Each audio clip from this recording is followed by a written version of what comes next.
नमस्कार, आप सभी का बहुत बहुत स्वागत है। मैं हूं नमन परसाई और आज हम पढ़ने वाले हैं करंट अफेयर्स। टॉपिक काफ़ी महत्वपूर्ण है। यदि आप एमपीपीएससी की तैयारी कर रहे हो तो एमपीपीएससी में इस टॉपिक से 10 से 12 क्वेश्चन आते हैं, इसलिए आपको ध्यान से पढ़ना चाहिए और बार बार आपको उसको रिवाइज भी करते रहना चाहिए ताकि एग्जाम में आपका एक भी क्वेश्चन यहाँ से गलत ना हो। बात क्लियर है? चलिए, सबसे पहला क्वेश्चन आपके सामने आ रहा है कि भाई हाल ही में भौतिकी यानी फिजिक्स के लिए 2023 का नोबेल पुरस्कार किसे मिला है। आंसर आपके सामने है। आंसर सबसे पहले है पियरे एगोस्टिनी, फिर आपके हैं फेरेंक रॉज, एनी एल हुइलियर। ठीक है, पियरे, फेरेंक और एनी एल हुइलियर, इन तीनों को मिला है फिजिक्स का यानी भौतिकी का नोबेल प्राइज। देखिए, अभी हम सिर्फ क्वेश्चन का बेसिक आंसर पढ़ रहे हैं। इसके बाद में जब हम नोबेल प्राइज़ पढ़ेंगे तो नोबेल प्राइज़ क्या होते हैं, इनकी शुरुआत कब हुई, कितने फील्ड में दिया जाता है और किस किस को मिला है, उसको याद करने की क्या ट्रिक है, सबके बारे में बात करेंगे। अभी क्वेश्चन का आंसर आपके सामने है, ये आपका बेसिक क्वेश्चन है। इन तीनों को मिला है। ये आपके एनी हुलियर हैं, उसके बाद फेरेंस क्राउसज हैं और अंत में आपके पियरे ऑगस्टिनी। इन तीनों को ये अवार्ड मिला है। ठीक है, चलिए आगे बढ़ते हैं। अगला आपका क्वेश्चन है, विश्व बौद्धिक संपदा संगठन यानी WIPO द्वारा जारी वैश्विक नवाचार सूचकांक 2023 रैंकिंग में भारत ने कौन सा स्थान प्राप्त किया। अब देखो, इसमें ये जो क्वेश्चन है नवाचार सूचकांक 23 में भारत की क्या पोजीशन है, ये इसका आंसर तो पढ़ लेंगे हम लोग, लेकिन यहाँ क्वेश्चन में एक आंसर है। क्या लिखा है इसमें? विश्व बौद्धिक संपदा संगठन WIPO द्वारा जारी। अब कभी आपसे एग्जाम में क्वेश्चन आ गया कि भाई जो नवाचार सूचकांक है जिसमें भारत की पोजीशन है वो किसके द्वारा जारी किया जाता है। बात क्लियर है? ये कौन इसको इशू करता है? तो इसका आंसर क्या होगा? विश्व बौद्धिक संपदा संगठन WIPO। तो क्वेश्चन ऐसे भी आपका बन सकता है। तो इस क्वेश्चन का आंसर है 40वां। नवाचार सूचकांक में भारत की जो पोजीशन है वो 40वीं है। देखिए, लगातार हमारी कंडीशन अच्छी होती जा रही है। हम 81 से 40 पर आए हैं, बहुत अच्छी पोजीशन पे हम लोग आ गए हैं। देखिए, 40th अमंग द 132 132 इकोनॉमीज में हम 40 पर हैं, बहुत बड़ी बात है। In the global innovation index 2023। ठीक है, ये आपका इनोवेशन है, office of the principal scientific adviser to the government of India. ठीक, तो हमारी जो पोजीशन है, एक क्वेश्चन आपसे, एक क्वेश्चन कई बार पूछा गया, इस प्रकार के क्वेश्चन आते हैं तो आपको ध्यान रखना है। इसके बाद देखिए, अगला क्वेश्चन है कि हाल ही में दिवंगत हुए MS स्वामीनाथन, इनकी बात हो रही है, तो का संबंध इनमें से किस क्षेत्र से रहा है। आपको ध्यान होगा MS स्वामीनाथन, ये आपने कई बार सुना होगा। तो भी हरित क्रांति में नए प्रकार के जो बीज हैं उनको डेवलप किया गया था ताकि प्रोडक्शन बढ़े, किसानों की आय बढ़े, है ना। उसके बाद जो बीज हैं, कम बीज में ज़्यादा प्रोडक्शन, सारी बातें हुई थी। तो हरित क्रांति जो है, तो हरित क्रांति जो है उनका संबंध, इसका संबंध किससे है? तो MS स्वामीनाथन जो उनका संबंध है हरित क्रांति से। ये क्वेश्चन पूछा जा सकता है, चूंकि इनका निधन हुआ है इसलिए क्वेश्चन ये आ सकता है एग्जाम में, ध्यान से पढ़ना है। हाल ही में भारत और नेपाल के बीच जिन 12 समझौतों पर हस्ताक्षर हुए हैं उनमें से प्रमुख कौन से हैं। देखिए, भारत और नेपाल के बीच में जो समझौते हुए हैं उसके बारे में क्वेश्चन आपसे बन सकता है कि इनमें से कौन सा समझौता नहीं है। बात क्लियर है? तो उनके बीच में जो समझौते हुए हैं उनमें प्रमुख यह है, पहला व्यापार का है, दूसरा सड़क संपर्क के बारे में है ना, और तीसरा है आपका सूचना और प्रौद्योगिकी। नेपाल काफी इनमें पिछड़ा है तो उस दिशा में इसमें कार्य किया जाना है। तो व्यापार, सड़क संपर्क और सूचना और प्रौद्योगिकी, इस क्षेत्र में काम करने के लिए दोनों के बीच में समझौता हुआ है। ठीक, चलिए ये देखिए इस प्रकार से ये समझौता। अब देखिए, यदि आप MPPSC प्री को फोकस कर रहे हो जो आपका 17 दिसंबर को है और 2024 में अप्रैल के महीने में है, तो टेस्ट सीरीज आप परचेज कर सकते हैं। इसमें आपको 40 मॉक टेस्ट मिलने वाले हैं, 10 प्रीवियस ईयर पेपर मिलने वाले हैं। MPGK के हमने 600 क्वेश्चन कवर किए हैं, क्योंकि आपका MPPSC प्री में लगभग 40+ क्वेश्चन आते हैं MPGK से, इसलिए हमने 600 क्वेश्चन कवर किए हैं जो काफ़ी इंपॉर्टेंट है। करंट अफेयर से लगभग 10 से 12 क्वेश्चन आते हैं, तो हमने मंथ वाइज इसमें कवर किया हुआ है, जनवरी, फरवरी, मार्च, इस प्रकार से, और सभी क्वेश्चन बहुत ही महत्वपूर्ण है। इसकी प्राइस 75% ऑफ के साथ में 799 रखी गई है, जो आपको 1 ईयर का सब्सक्रिप्शन इसमें आपको मिलने वाला है, ताकि आपको दोनों एग्जाम आपके इसमें कवर हो पाए, ये वाला भी और आगे वाला भी। इस नंबर पे कॉल करिए, आपको सारी इन्फॉर्मेशन प्राप्त होगी। यह हमारी वेबसाइट है arambclass.com, यहाँ पर आपको ये टेस्ट सीरीज मिल जाएगी। अब अगला क्वेश्चन है कि हाल ही में मोहम्मद मुइज्जू कौन है? हाल ही में मोहम्मद मुइज्जू को इनमें से किस देश के राष्ट्रपति के रूप में चुना गया है? इसका आंसर है मालदीव। तो भी मालदीव के नए राष्ट्रपति बने हैं मोहम्मद मुइज्जू। ऐसे क्वेश्चन आते हैं तो आपको ध्यान से पढ़ना है। कभी आपसे क्वेश्चन आ गया कि मालदीव के नए राष्ट्रपति किसे बनाया गया है, तो आपका आंसर क्या होगा? मोहम्मद मुइज्जू। इस प्रकार से इनका चेहरा देखिए, ये है आपके मोहम्मद मुइज्जू, इनको बनाया गया है। क्लियर है बात? चलो अब देखिए, मालदीव जो है भारत के साइड में आप देखो आता है, दिख रहा है आपको? ये आपका साइड में यहाँ दिख रहा है, थोड़ा सा आपको बहुत सारे छोटे द्वीप है, उनको मिलाकर बनता है आपका मालदीव। ठीक है, चल यूटी है ये।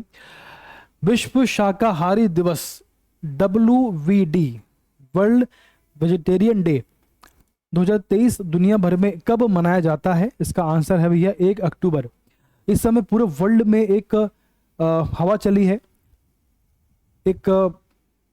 हवा चली है भाई, किस प्रकार से हम लोग वीगन हो, किस प्रकार से हम वेज खाना खाएं, क्योंकि बढ़ती बीमारियां, बढ़ती महामारियां, उन सबको देखते हुए पूरे विश्व में एक पहल शुरू की गई है कि किस प्रकार से हम लोग वेज हो, किस प्रकार से वेगन हो। तो इस प्रकार से ये क्वेश्चन आ सकता है कि वर्ल्ड शाकाहारी दिवस कब मनाया जाता है? तो आंसर है आपका 1 अक्टूबर को, है ना? ये देखिए इस प्रकार से विश्व शाकाहारी दिवस। अगला क्वेश्चन है, किस कंपनी ने हाल ही में HSBC के माध्यम से भारत का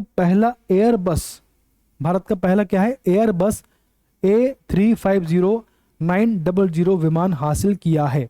अब कभी आपसे क्वेश्चन आ गया कि A350-900 क्या है, तो ये भारत का पहला एयरबस है, जिसको भारत ने HSBC के माध्यम से भारत का पहला हासिल किया है। बात क्लियर है? अब देखो इसका आंसर है तो एयर इंडिया ने। किस कंपनी ने? तो एयर इंडिया ने हाल ही में HSBC के माध्यम से भारत का पहला एयरबस, इसका नाम है A350-900 को, विमान को हासिल किया है। अच्छा क्वेश्चन नहीं आ सकता है कि भाई है क्या, बेसिकली इस प्रकार का विमान है, इसको हासिल किया है। बात क्लियर है? चलिए अब देखें जरा इसको। आकार के लिहाज से भारत का फार्मास्यूटिकल उद्योग दुनिया में कौन से नंबर पर आता है? ऐसे क्वेश्चन भी आते हैं कि भारत की क्या रैंक है इस दिशा में, इस फील्ड में। तो भी ये फार्मास्यूटिकल जो हमारा है, तो आकार के आधार पर के लिहाज से भारत का दुनिया में तीसरा नंबर हमारा है, 3rd नंबर हमारा है ना? इस प्रकार से हम कंडीशन में है। इंडिया एजिंग रिपोर्ट 2023 हमने इसको पढ़ चुके हैं। जो भारत की, जो अपने भारत में बुजुर्ग हैं, उनकी क्या कंडीशन है, उनके बारे में रिपोर्ट जारी की गई थी कि भाई वर्तमान में कितने हैं, भविष्य में कितने होने वाले हैं, है ना? और कितनी संख्या इनकी बढ़ेगी 2050 में, 46 में, सारे फैक्ट दिए गए थे। तो इसी का क्वेश्चन है कि इंडिया एजिंग रिपोर्ट 2023 के मुताबिक वर्ष 2046 में 2046 तक भारत की आबादी में क्या बड़ा बदलाव अनुमानित है? मतलब इस रिपोर्ट के आधार पर 2046 तक भारत में क्या बड़ा बदलाव होने वाला है, उस रिपोर्ट के आधार पर क्वेश्चन किया गया है। तो इसका आंसर यह है कि भैया महिलाओं का क्वेश्चन है।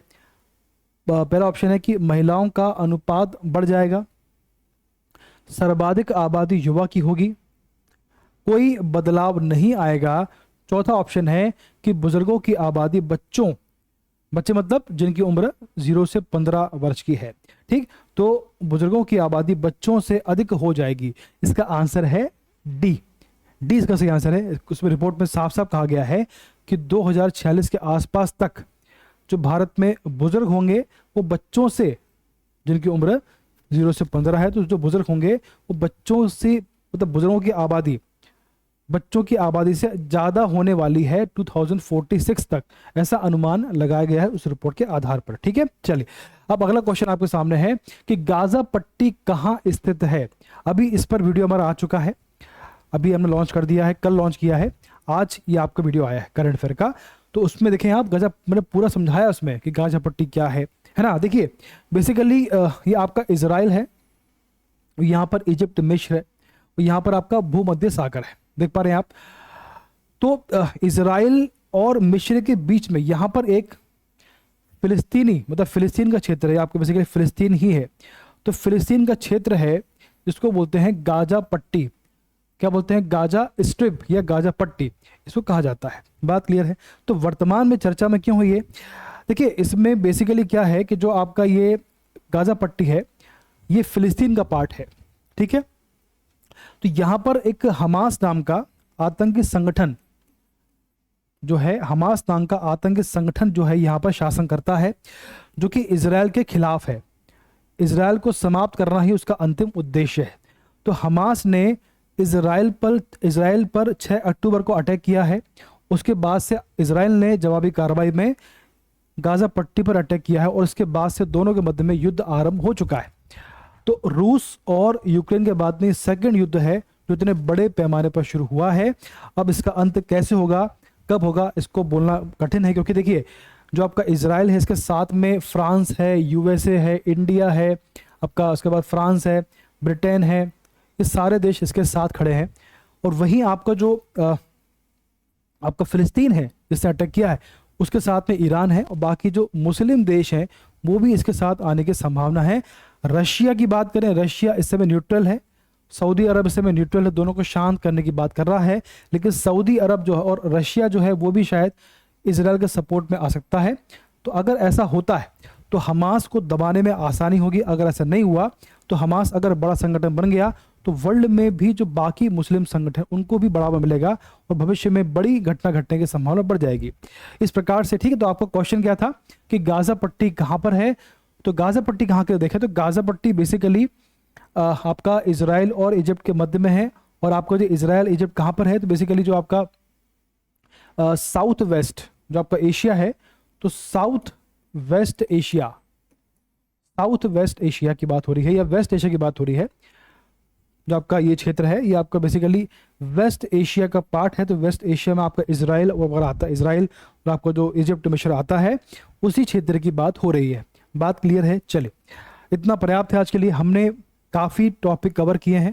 आप सब इसी प्रकार से पढ़ते रहिए। देखिए एमपीपीएससी फोकस कर रहे हो तो आप हर टॉपिक को बार बार पढ़िए, प्रयास करिए। जो आपके बड़े विषय हैं उनके साथ में छोटे विषय भी आप साथ में ख़त्म करते चलिए, ताकि एग्ज़ाम एकदम से आपका लोड ना बढ़े आपको, और रिवाइज भी आपको करना है। इसलिए एग्जाम के पहले काफ़ी दिन पहले 10 दिन पहले आप अपना सिलेबस खत्म करके बार बार उसको रिवाइज करिए और ऑब्जेक्टिव क्वेश्चन बार बार लगाइए, ताकि आपके क्वेश्चन जो है उसके ऑप्शन को आपको ट्रेस करने में आसानी हो। ठीक है, तो आज के लिए तब पर्याप्त है, पढ़ते रहिए। धन्यवाद, बेस्ट ऑफ लक।